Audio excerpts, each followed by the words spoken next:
Well, hello everybody. I hope you can hear me properly. So this lesson is all about the self-image. But first of all, I want to go through last 2 weeks' lessons. So I don't know how you found it. We can have a discussion about that whenever I speak to you, catch up with you all. That the reason, perception, imagination, will, intuition, and memory, and how to use those were really, really important to me whenever you get really stuck in something. And so to literally reason something, to first of all accept or reject it, is probably one of the most important things you do to change your mind just like that, and have your affirmation ready so that when you have a certain negative thought, that you have an affirmation that counteracts any negative thought that's going on. It's just easy to have 1, 2, or 3 statements that you literally use. I mean, I have mind change all the time, because as one becomes actually ineffective because I've grown another level, and it becomes ineffective because basically it's all right, we've got that I move on to the next one, and I have to keep finding different affirmations to counteract a negative thought, because this negative thought has come from somewhere else, and so I need another affirmation, in its place. One of the really, really great exercises that I did with this that changed me, where I didn't have to do affirmations, was so one of the things that I do is timeline therapy. It's part of NLP work. And when you visualize your life as along a timeline, whether it's this way or whether it's that way, is that you can go back in time. So you can go back in time and place yourself before a memory, during a memory, or after a memory. How powerful is that? Because the only time we have is now. So if we're thinking in the past, when are we thinking the past? We're thinking it right now. There is no past and there is no future. So make it up, because the only thing you're doing is right here, right now. So I went back to 2 memories that were popping up in my head over money. And I looked at them and I reasoned. I changed my perception. I used my imagination to visualize a different thought going on in my head. I didn't really need to use the will, because I could see by the time I got to reason, perception, and imagination, the intuition had kicked in, going, oh my God, that's what that lesson was. When you look at what happened and you just go, what was the lesson? And it could be something from whenever you're a child, like there's one memory, and whenever I spoke to Wolfgang about it, he says, well, that's just really terrible of your mum. And I said, not terrible of my mum. She didn't understand what she was doing. But I was able to see exactly what happened, and it linked to another memory then, and I was able to apply the same thing to the other memory, and I just suddenly went, oh my God. I literally felt a sense. I changed my memory of the event by going in back in my timeline, visualizing myself there, going through reason, perception, imagination, will, intuition, and memory. I completely changed the memory of that event. I came back to right here, right now, and I no longer had to write the affirmation on it. It was to do with money. It was like one of the most freeing things that I've done. If you want to talk more about that, or you want me to do it with you, then we can do it over a Zoom, or we can do it over Zoom. Literally, I can talk you through. We can do a bit of a meditation, and I can take you through it. But it was one of the most freeing things I can do. But you can do it yourself. Just relax yourself, get into a really good space, put on a meditation, some nice cool music in the background, visualize your timeline, and change it. Now, here's the thing. You can then go to the future and create a memory in the future. That's what you're doing with your imagination. You're creating a memory in the future. And so what it is that your body will literally guide you to that memory, even though, as far as you're concerned, you think it hasn't happened yet, but your subconscious doesn't actually know that. So you use all these to accept or reject future ideas, change your perception over, use your imagination, use your will to hold that imagination in place. Your inner tutor will guide you as to different things maybe you have to read to learn, or just even ideas that pop up to help that actually happen. Ask yourself a question. How do I make that happen? And create a memory around it. And then come back to now, and boom. So you can change memories either way. But actually, it's all happening right here, right now. You're changing your cells of recognition. Remember, 50,000 cells being recreated every second. So you're changing your recognition. And that's where your body will go to. How awesome is that? So I just thought that was just, yeah, really, really good. Now, the next picture, you'll laugh at this because this, would you believe, was on, I don't know if my little picture's in the way. This was on our training yesterday, and this blew me away. And I've already alluded into something in our previous 7 laws, but I just wanted to go through this the way he went through it because it all leads into this next lesson. So you remember the stick person. So you've got the stick person here, you know, where you've got your conscious mind up here, and you've got your subconscious mind here, and you've got your body, which does the action. So in the conscious mind, this is your thinking mind, your reasoning mind, and your intellectual mind. Okay, remember that here. So then this is where your subconscious mind is your emotional mind. And this is what's driving performance. So if you have one thing going on in your head and another thing going on in your body, believe me, it's your body that's going ahead. So if you hate something more than you love something, so here's the thing that, you know, has kept me where I'm living at the minute, because I have hated it so much. In fact, hate it with a passion that it's kept me here. It's just so laughable. That's why I'm laughing, because I have kept myself here. I knew by coming here would make me feel uncomfortable, and I thought that would make me grow, and all I did was fight it instead. But it has made me grow. I have changed so much because I'm just like, get me out of here, get me out of here, get me out of here, rather than I hate this place, so now I'm passionate about just get me out of here. At least it's something more positive, but I'm not prepared to just go anywhere. So it's just makes me laugh that, you know, you do keep yourself. You've really got to understand, doesn't matter what your head's saying, if your body is saying something else, like I don't believe you, you know, like it's your body that's winning. You've got to keep telling it and telling it and telling it and telling it and telling it, and that's something. You've got to find your belief. I'm going to have to put my glasses on here. It's really bright. It's really too bright again. So, you know, your body is going to vibrate as to whatever your emotional mind is saying. Absolutely 100%. Your body is vibrating on your emotional mind. So remember that you've got a paradigm is a multitude of habits. You know, really what we could do is say that these form your beliefs. They're so deep rooted sometimes that you don't even know. Like I said before, if you're not conscious of yourself breathing now, but it's happening.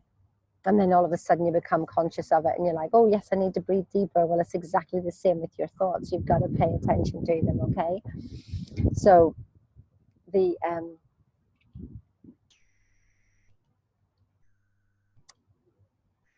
so paradigm being a multitude of habits fixed in the subconscious, and then you have a habit is really an idea that you had. So you thought of something, and then you thought of it, and then you thought of it, and you thought of it, and you thought of it, and that's exactly what happened. You literally created a habit of ideas, and they're fixed in the subconscious mind, which creates your belief, which, you know, a belief is an emotionalized idea. So we've really got to get, you know, into our beliefs and really understand what it is that's going on. And the next 2 lessons, you know, we've got praxis, and actually the next one's terror barrier, and then the next one's praxis, which is actually about beliefs and behavior. So it's lesson 8, and then the 9th one is all about attitude, but it all runs into one another. So all these lessons run into one another. So when we go up here, so our conscious mind, you know, is where we make decisions, where we, you know, let something happen, we allow it to happen, and we accept, and then that idea will drop into here. And what my question was, you know, I have such a desire, you know, when it says let go, because your subconscious is actually doing it. So, you know, your thoughts are happening here, and this is the pattern of thinking. You know, it doesn't matter if you do a visualization in the morning, a visualization at nighttime, but during the day, you have a pattern of thinking that's freaking. If you get in a taxi and said, take me there, take me there, take me there, take me there, take me there, the taxi driver has no clue where to take you. So, you know, you're going to get, basically, you take it there and you flip and scramble it all up and you put it here. Whenever there's like pure source energy coming in here. Now you can call it, as he's done here, spirit, God, formless substance, intelligence. I can't remember what the TS stood for. Source. You know, people have source energy. People have different ideas as to what they're called and what you want to call it. To be honest, you know, whenever I was with the Arbonne conference, you know, we just go on God first, family second, work third. And I understand now that, you know, they're not being religious. They're talking about that you are powerful beyond means, and you have this free flowing energy literally coming, you know, coming into you. So you've got this clear energy literally coming in, pure joy, pure. I mean, if you think about that energy, actually, if you think about the planets and how, like, I'm just looking around here at all these trees, it's just perfect. It's abundance. It just happens. And then you've got the universe. Like, we're not out there, like, turning the wheels on this planet, are we? We're not out there flipping making all that happen and all those other planets stay in the right and keeping the sun where it's supposed to be. We're not doing all that. And we're not doing all the stuff then. If we actually pull it down to our body, we're not actually doing the stuff in our body either, are we? There's, you know, there's laws that are actually making all this happen. And it just is. And it's perfect and it's in perfect balance. So what happens is, you know, it comes into our heads and then we have certain wants. And, you know, we scramble it all up here. But actually what it does is causes a desire. Okay, so it's the desire then that, you know, is driving our behavior. I mean, sometimes I feel it's so in my gut, you know, so it literally is really driving everything that I do. My desire sometimes is painful, you know, but what we have is a paradigm. This is where the fight is going on. So we've got a collection of habits here. Now, what I absolutely love, because I was just like, well, how do I stop that want? You know, that if I have everything, because everything is at source, we've got everything is omnipresent, everything is here, then how do I stop the want? And, you know, the way he described it was brilliant. It was just literally that the desire will change the paradigm. Your desire will change the paradigm. You need to keep the desire burning to actually change the paradigm. So if you imagine water, if we wanted water to be steam, or ice to be water to be steam, you'd have to apply some heat. That's what our desire is doing as well. We're literally applying the heat so that we can make the ice into water, and then the water into steam, and then the steam into ether. We don't even see it anymore. And that's the desire that we need. And if you don't have that, you're not going to change your paradigm. Your paradigm will overrule you every single time. Now, another thing that really got me yesterday as well, which is just sent a complete cascade of events right the way through, was about being bothered. I said, how do I not? This is the question here. How do this is what I want. And if I don't get it, how do I stop being bothered? And I alluded to it in the 7 laws, that you literally, everything outside is an effect. So why would you be bothered with the outside? You know, some things that bother me don't bother you. Some things that bother me don't bother Wolfgang. Why is that? If it was true, then we'd all be bothered. But remember, if you're bothered about anything external, you're giving it power. So suddenly dawned on me that where I'm living, I'm giving it power over my feelings. I'm the conceptor here, and that's the conception. I'm the cause, and that's the effect. Why would I let an effect drive my results? Yeah? I'm the cause of my results. I need to come back in here, stop being bothered by outside stuff. I mean, just stop it. And I swear to God, it was like an absolute light bulb moment that I am pure source energy. I've taken all this information and I've scrambled it up, making a mess of it. My desire is there, but then I'm getting bothered about the outside world because it's not there. And it's that being bothered is stopping. I'm having an internal fight, which is causing so much frustration. And this is to do with my R-bomb business. So it was driving me insane, and I couldn't get out of that circle. And all of a sudden, being told, stop being bothered. Just stop it. So literally within 24-hour period, I just feel like somebody's just joined the team. I'm just like, wow, this is like awesome.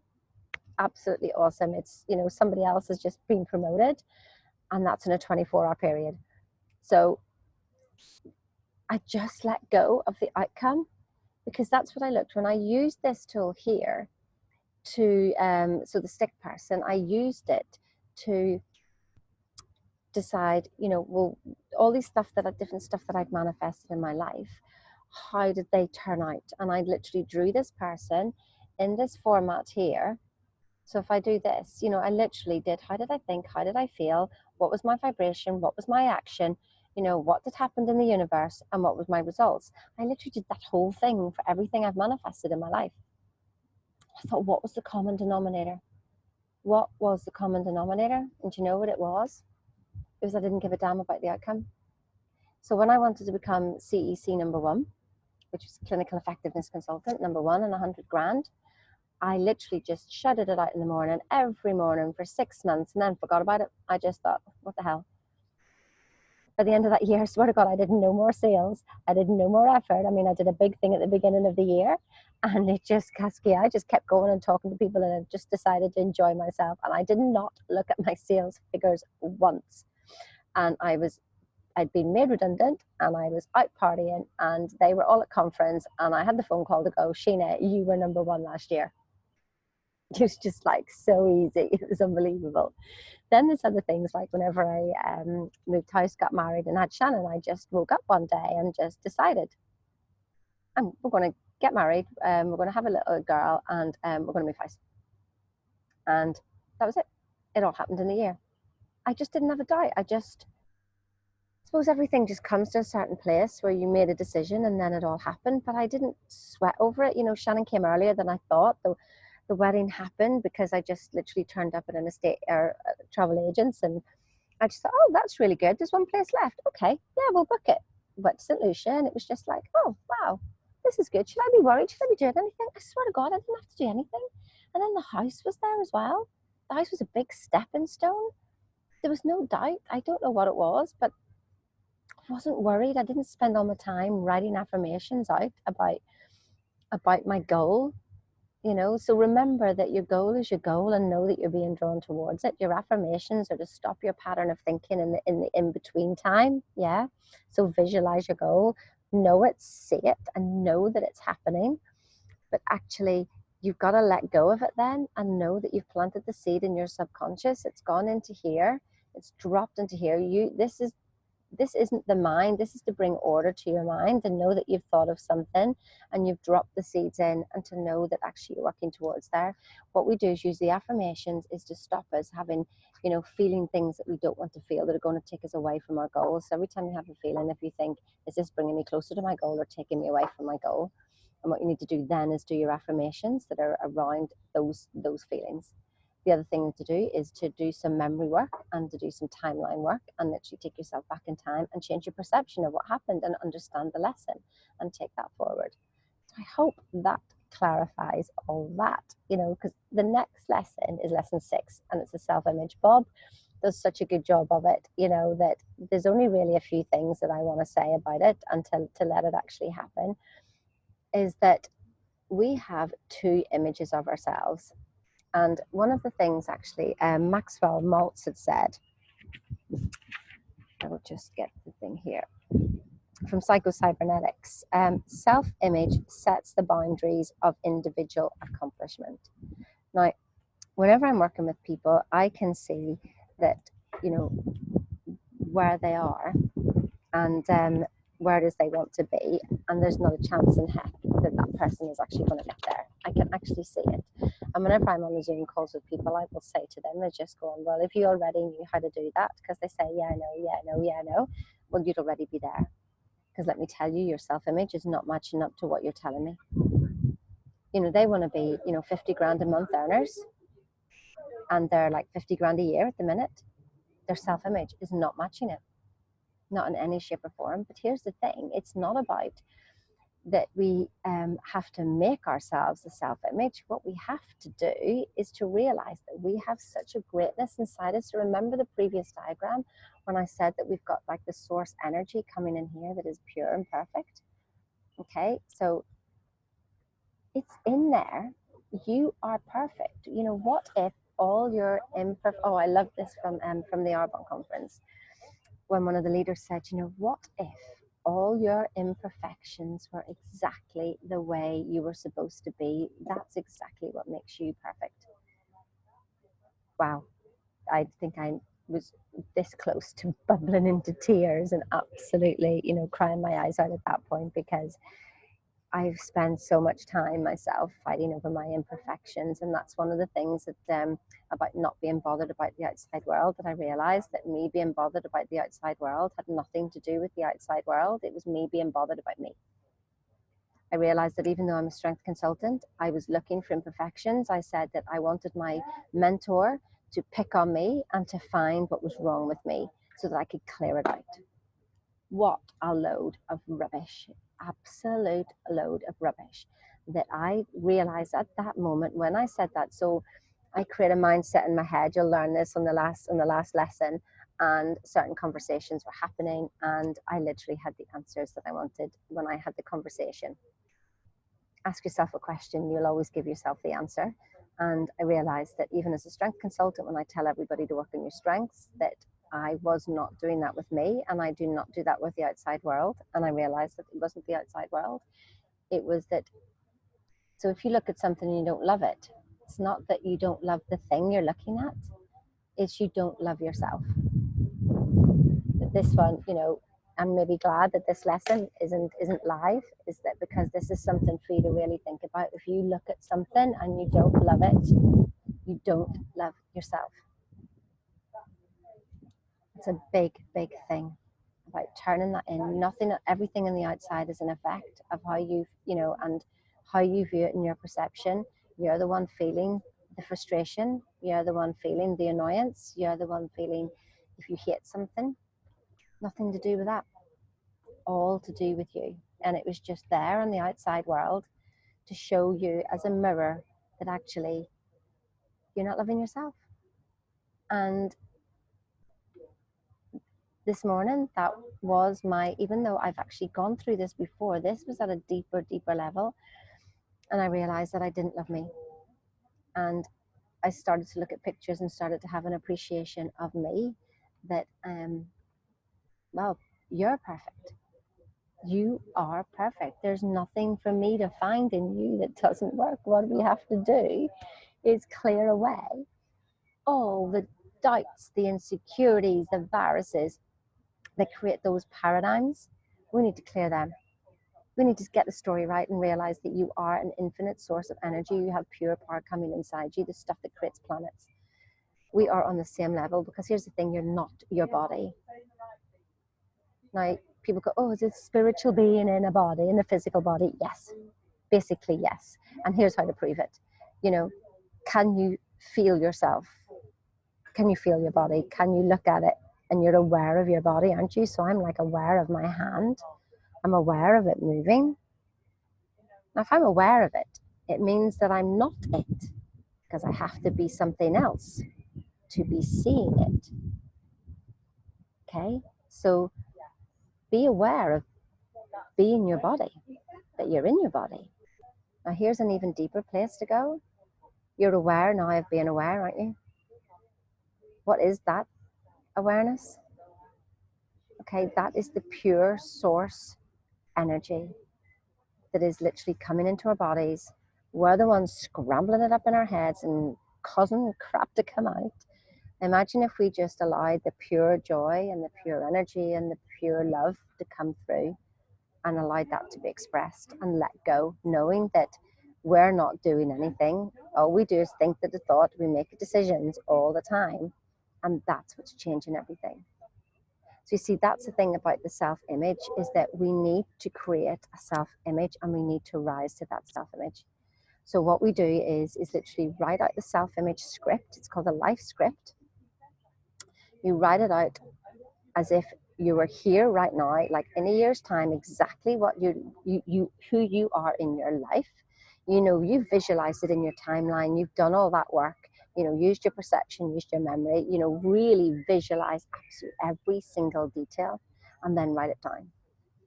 Because we need to crystallize it. That's how we crystallize it, is by writing it down. And then we constantly think of it, think of it. Then every morning, look in the mirror. Now, the reason for looking in the mirror is you're a mirror. Yeah, you're just reflecting the outside world. You're literally reflecting back and forward all the time. And if you've ever been in a lift where a mirror's on a mirror, it literally goes on to infinity. There's no end. So it's been reflected so many times. So if you do this in front of a mirror, that's the sort of effect that you get. That's a scientific. So it's not woo-woo science behind that. So check it out yourself. So if you have a different self-image, so I know that you're not getting results because your self-image is not in matching with the person that you want to become. There is, and you know, it's also a knowing doing gap. It's everything there, but there is a gap. And so you need to feel like this person here.